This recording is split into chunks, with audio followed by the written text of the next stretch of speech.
You know, when you get married, there are certain things that your wife would prefer you stop doing. Like staring at other women, scratching yourself in church, and the big daddy of them all, owning a motorcycle. To a woman, a motorcycle represents brain damage, which she knows you can't afford. But here's the deal. See, to a woman, cars are just cars. You ask a guy what kind of car he drives, he'll give you the year, make, model, horsepower, and serial number. You ask a woman like Bernice, she'll say, a white one. To most women, cars are all the same. So knowing that, and having an old refrigerator box and a little extra paint, you can still get your motorcycle.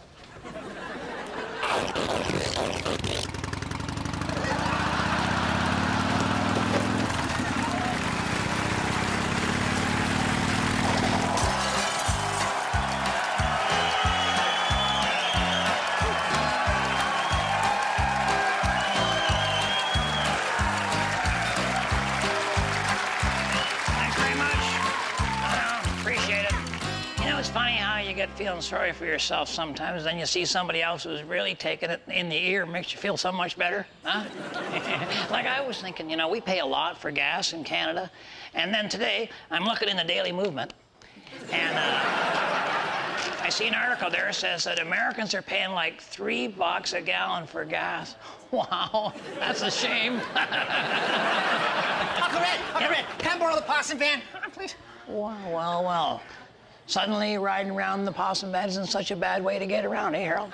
Oh, no, it's still bad, but I'm not in a hurry, so. Harold, I was just telling everybody, Americans are paying $3 a gallon for gas. Boy, that'd be great, huh? No. Harold, you don't understand. We only pay like $1 a liter, you know. Yeah, and how many liters are in a gallon? Well, who cares? Oh, you will in a minute. There's 4.5 liters in a gallon, so we're paying around $4.50. Harold, you don't understand. It doesn't matter what it costs in gallons if we're buying it in liters. Okay. All right, how much does it cost to fill the Possum van? I don't know. I never put more than $20 worth in. Okay, well, what does that make the gas gauge needle do? Quiver a little. Okay, but there was a time that same amount of money would make the gas gauge needle go to full. But yet today, that same $20 gives you a mere 5 gallons. That's the problem. You know, Harold, even if that's right, it's not right. I'm going to see about this. I'm going to look into this, Harold. I'm going to do something about it. Okay, yes, you should. Yes. And while you're fighting the petroleum industry, can I borrow the Possum van? Not at these prices.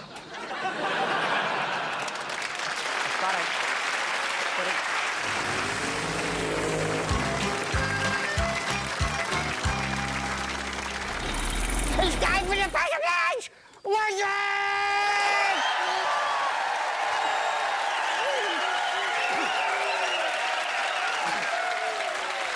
Today's winner will receive this coupon for a free lesson in electrocution from the Messier Pants School of Pubic Spanking.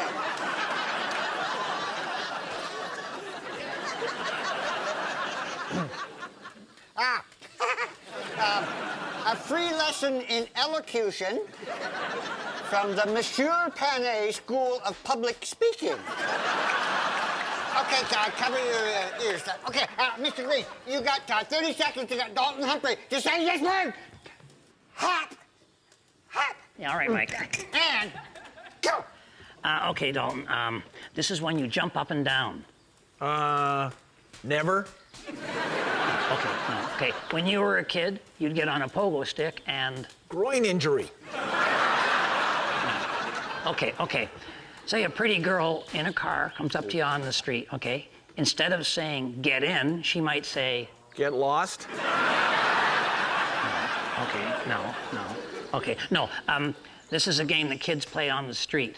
Something scotch. Drinking scotch. That's not it. No, I know. This is something that rabbits do all the time. Rub it in, why don't you, huh? We're almost out of time, Mr. Green. Yeah. Okay, Dalton, we're going way back here. You and Anne-Marie in high school, let's go to the... Clinic?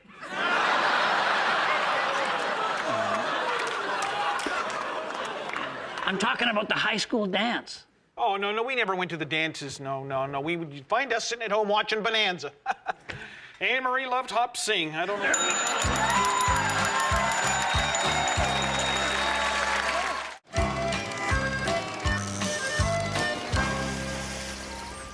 What do you guys think about same-sex marriage? Well, that's what marriage is, Mike. Same sex for 40 years. Same solo sex.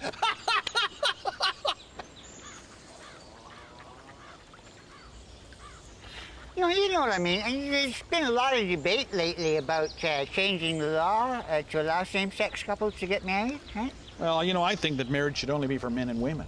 Because, marriage is all about having children. I'm sorry, Red. I just meant that all children should be born in wedlock. I'm sorry, Mike. No, what I mean is that I don't think men should marry other men. You see, that's just the kind of closed-minded attitude that keeps our society from growing and maturing. Well, I think it's for their own good. Gay men are far too sensitive to survive a marriage. Well, what if you were gay? Would that change things? You'd have to do something about your hair. Well, what about you, Mr. Green? What do you think about same-sex marriage? Mike, I don't like to think about things. It shows. You've never thought about the issue? Oh, yeah, sure, for a while. But then Harold got the girlfriend, and I relaxed after that. But I know now that it's just a religious right battling ideals with the liberalist left. Bernice made me read an article. I've often wondered if Anne Marie was gay. She wasn't before you met her. Well, I know if I was gay, I'd want to get married, not just live in sin. Yeah, but you have a high moral code, Mike. Like, if my getaway driver and I got married, we wouldn't have to testify against each other.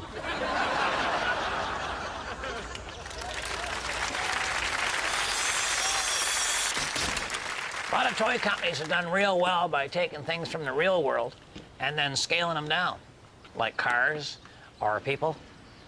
Boy, did he ever get scaled down. Whenever I see success, I try to do the exact opposite. So I'm taking toys and scaling them up for the real world.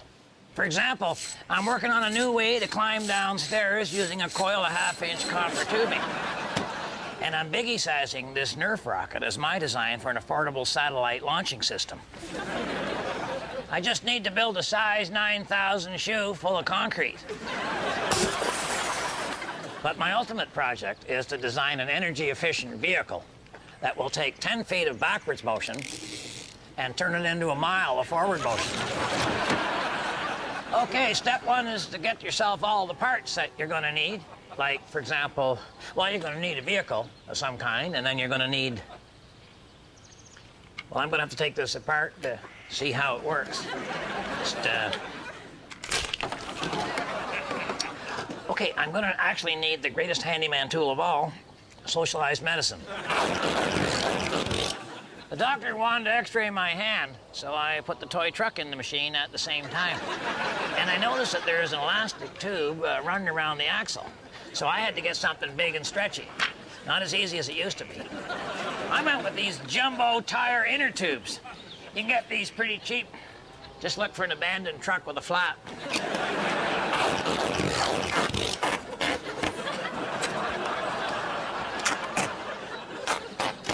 I added an extra rim back here so I'd have something to attach the elastic to, and because it looks sharp. Don't spare the duct tape on this job. You don't want to be smacked by this baby. It'll make that wet towel in the boys' locker room feel like a love tap, which I hope it wasn't. Now we just back up, say 10 feet or so, and then zoom down the highway without any energy required. You heard of hybrid gas electrics? This is a hybrid gas elastic.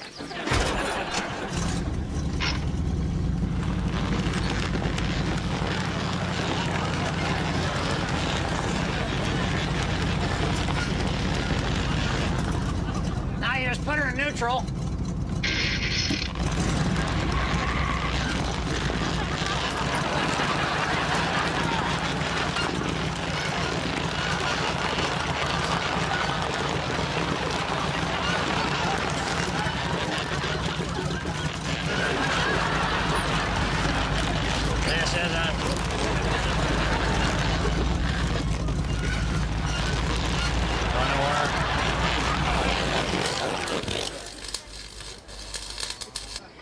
needed a way to let the elastic slip off when it gets to the end. So I welded a bathtub water spout onto the rim on a bit of an angle here. And then I attached a shower ring to the end of my elastic. Now when I back up, it'll hold, but when I go forward and it's slack, it'll just slide off. And it's just that easy. The farther you want to go forwards, the farther you go backwards. And speaking of marriage, remember, if women don't find you handsome, they should at least find you handy.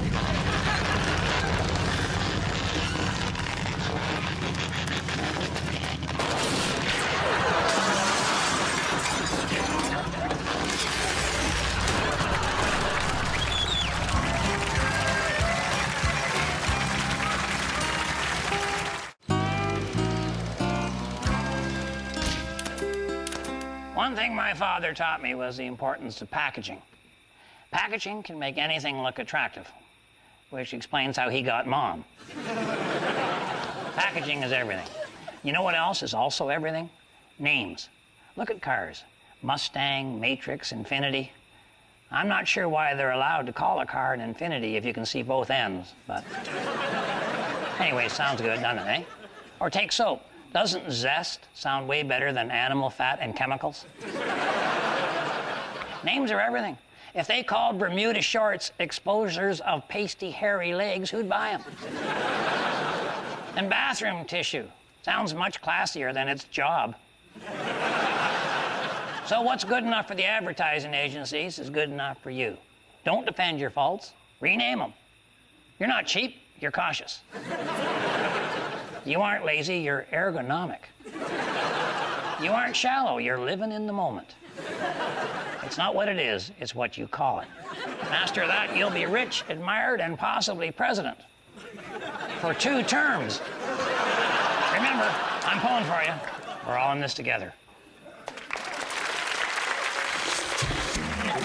When the conditions are right for swimming in your backyard pool, call your friends. When the conditions are right for swimming in your backyard, call me. Rothschild Sewage and Septic Sucking Services.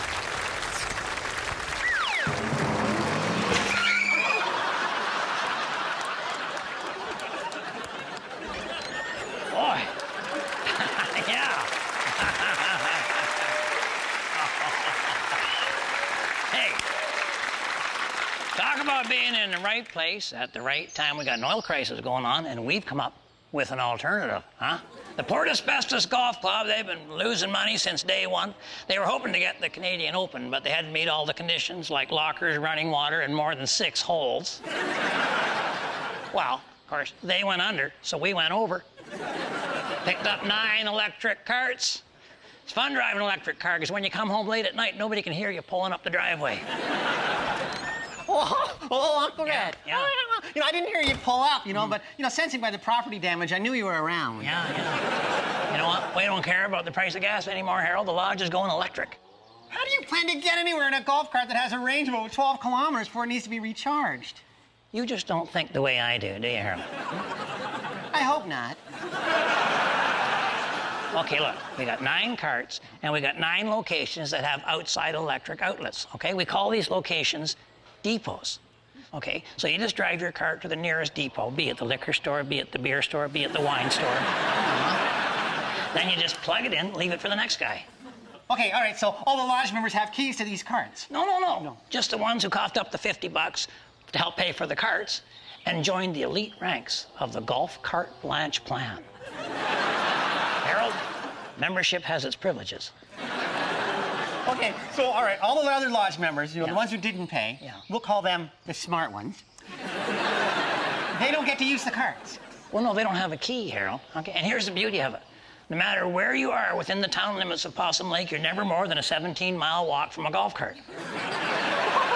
When's the last time you walked 17 miles? Hey, I sit in the cart. Bernice walks to the mall, okay? And she also has to walk back, so she doesn't buy much. It's a win-win.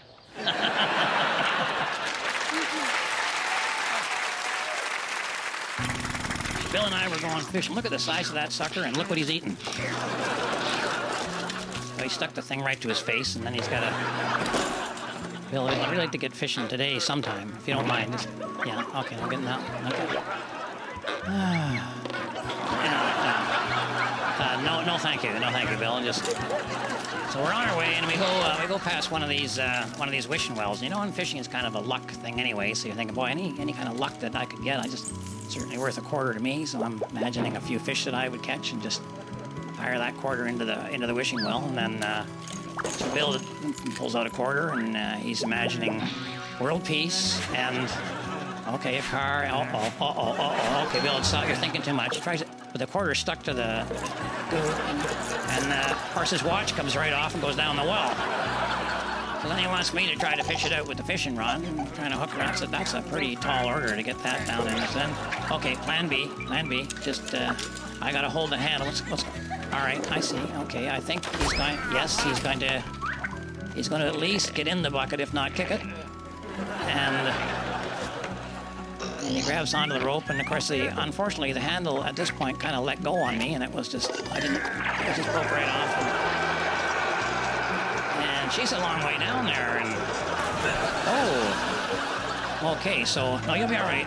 Now he wants me to pull him up, and I'll give it a chance, but there's a lot of weight, and I got no levers. I'm saying you got to do the hand-over-hand combat thing. Come on, right up the. Bill's in pretty good shape for an older man, and. He pulled him, so I was pretty impressed with this because he got up right close. I should probably, thinking back at it now, I probably should have tightened that knot up a little more.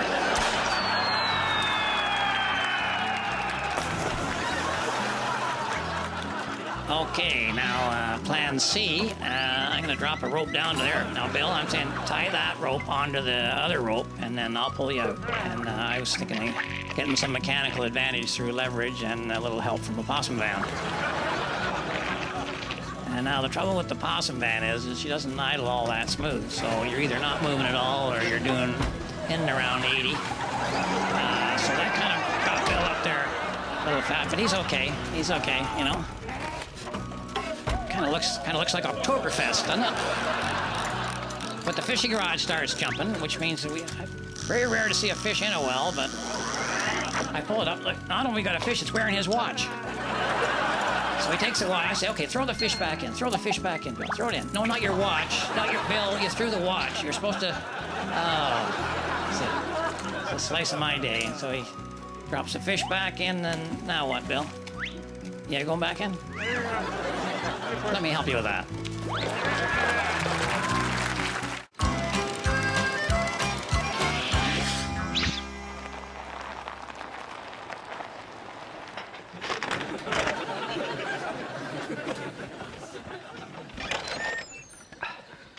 You ever notice how some people just can't follow instructions? I am so tired of that. Are you tired of that, Harold? You all right, Harold? Oh, yeah. Just that last hill. Pretty steep. You're telling me? I was afraid we were going to roll back down. Good thing I kept my foot on the brake. And you know, none of this should have happened. The system was working fine. Guys, just drive the cart to a station, plug it in for the next guy. I mean, it works well on paper. So does a puppy. So Harold and I, we grab a cart, we're going to go down to the hardware store. No problem. No problem. He pulls onto the highway. We're doing like 12. Well, golf carts have the right of way. They're like sailboats. So we get to the hardware store, we plug it in, we go inside, pick up a couple of things. When we come out, one of the other guys had taken the cart, which is fine. That's not what you said at the time. All right, my initial reaction may have been a bit negative. Oh, I never heard so many swear words in a row. And they were all verbs. But like I say, there was no problem. We just go over to the beer store, pick up another cart, unplug it, and away we go. Oh, yeah. Mr. Wizard here doesn't pay any attention to the fact there's an electric frying pan plugged in there, too. Yeah, apparently Moose Thompson had cooked a little snack before we went shopping. It was no big deal. It was a very big deal. It blew a fuse. Cart didn't get a chance to recharge. No, so we didn't have enough juice. We only made it halfway back. He made me get out and push. Well, Harold, I mean, you were extra weight. If I hadn't taken you with me, I could have made it all the way home. If you hadn't taken me with you, you'd still be at the bottom of that hill giving mouth-to-mouth to those batteries. Well, it doesn't matter, Harold. I'm giving up on electric. I'm going back to gas. You'll pay more than $4 for a gallon of gas. No, but I paid less than $3 for a siphon hose. Meeting time, Robin Hood. Yeah, you go ahead. I'll be down after I use the Little John. Huh? Okay, if my wife is watching, I'll be coming straight home after the meeting. I'll be driving the Possum van, and in order to maximize my gas mileage, I'll be coasting as often as I can. But then, coasting is what I do best. And the rest of you, thanks for watching. On behalf of myself and Harold and the whole gang up here at Possum Lodge, keep your stick on the ice.